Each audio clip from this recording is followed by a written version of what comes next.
giving each group of you a different era of history to research. And the question is, what impact did your era have on the modern world?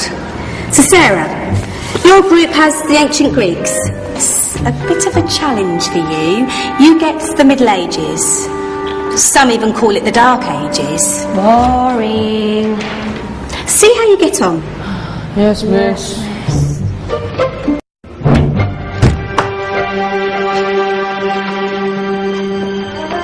Is that the librarian? I guess so. How are the Dark Ages going to have anything to do with us? Excuse me. Sorry to bother you. What do you want? We need to find out what impact the Dark Ages had on the modern world. Never was a period of history so poorly named. Don't touch. It's priceless. And I suppose someone's been filling your head with the usual nonsense, eh? 1,000 wasted years. A black hole in history, am I right? Yeah, sort of. You see, it's always the same. You assume it was all mud, disease, death and destruction, with marauding mobs of barbarians ripping down the good of former civilizations, burning and plundering as they went. Nothing of any worth invented either, eh?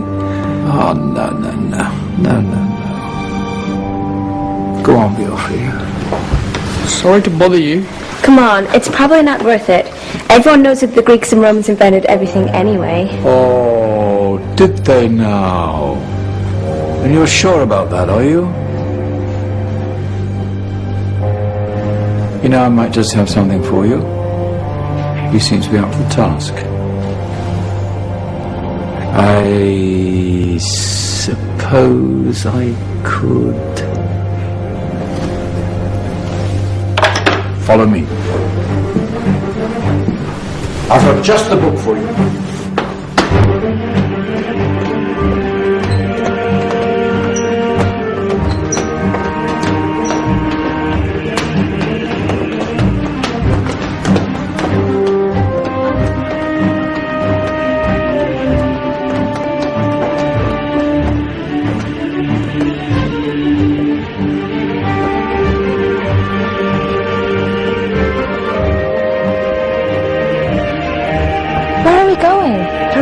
Ask him. Excuse me, where are we going? From darkness into light, my young friend. From ocean onto land. There are things you should know. Oh, yes, indeed. Yes, indeed.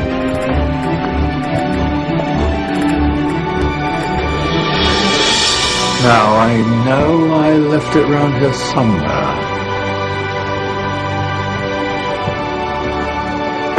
Ah! Here it is. Now, take a look. If you dare.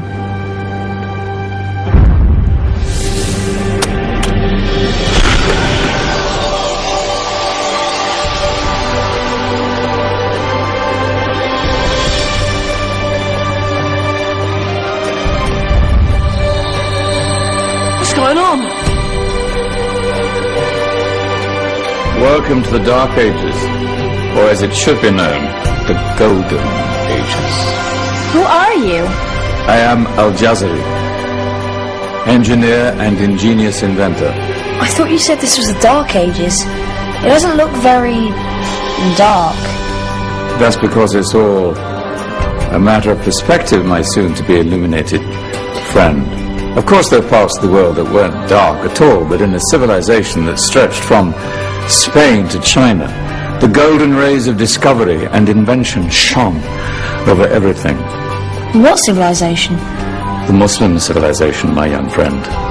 Through scholars and scientists of various faiths, some of the most important discoveries known to man were made at this time. Discoveries that drew on knowledge of the ancients, but have more connections with your modern world than you could possibly ever imagine. Like what? Well, all sorts of things. I've got to get a picture of this. I knew it was a good idea.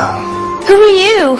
Allow me to introduce Ibn al-Haytham, a great scientist whose ideas led to the invention of the camera. You invented the camera.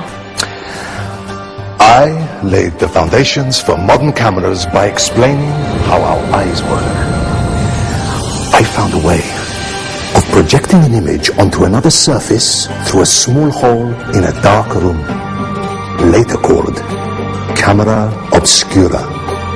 Think of all the things that evolved from this discovery. Cameras, cinema, all share the same principle.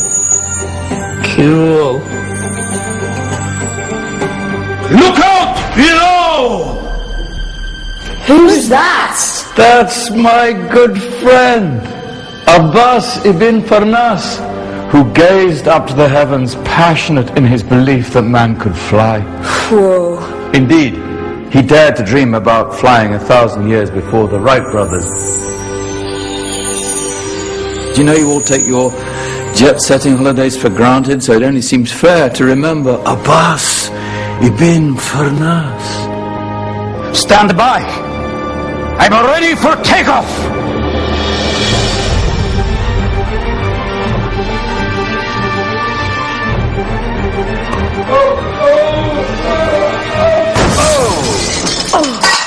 He did forget one thing, though.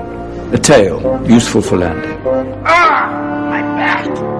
Is there a doctor in the house? Did someone call? Ah, my old friend, why don't you introduce yourself to my young guests? I am Abul Qasim al-Zahrawi. Many call me the father of surgery. Did you actually do surgery back then? Of course we did. In fact, many of the surgical tools that I invented are still used in your modern hospitals. Excuse me, a patient needs my attention. Scalpel? I think I may need some stitches. In that case, I'll use catgut. Catgut? From the gut of animals, perfect for stitching up internal wounds. Your surgeons are still using it today. Sorry, mustache.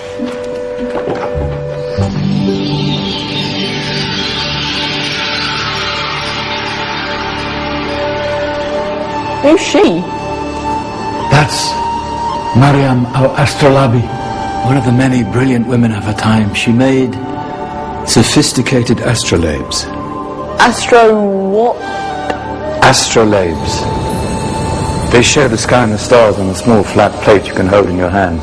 Think of them as ancient calculating or timekeeping devices. Today you have your watch, your compass, satellite navigation, helping people and explorers travel the world. Science at its brilliant best. And all these things were developed during the Golden Ages. No, that's just the tip of the iceberg. There were thousands of other inventions covering all areas of life, and in the years that followed, their influence spread across the whole of medieval Europe. So you see, it wasn't so dark after all. What about you? Me? What did you invent? Well, I don't want to be big-headed, but I made some groundbreaking advances in engineering. I suppose my most significant discovery converted rotary motion into linear motion using a crank and connecting rod. It's essential in pumps and engines. In fact, I've no idea how the Industrial Revolution could have happened hundreds of years later without such a device. Not that I ever get the credit I deserve. But my crowning glory was my amazing time-telling machine. My legendary elephant clock.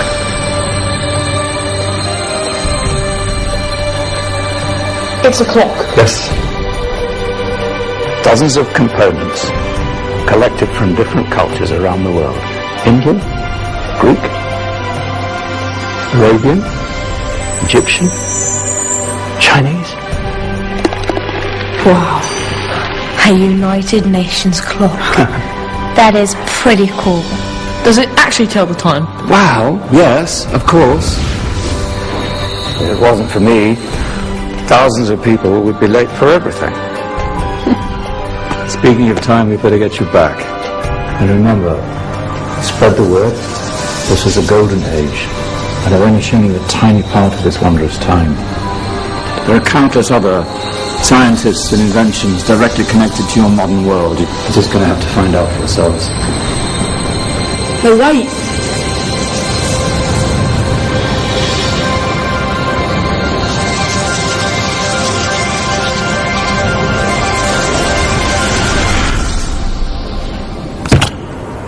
Whoa. Did you? Yeah. That wasn't quite so boring. Come on, we're gonna be late.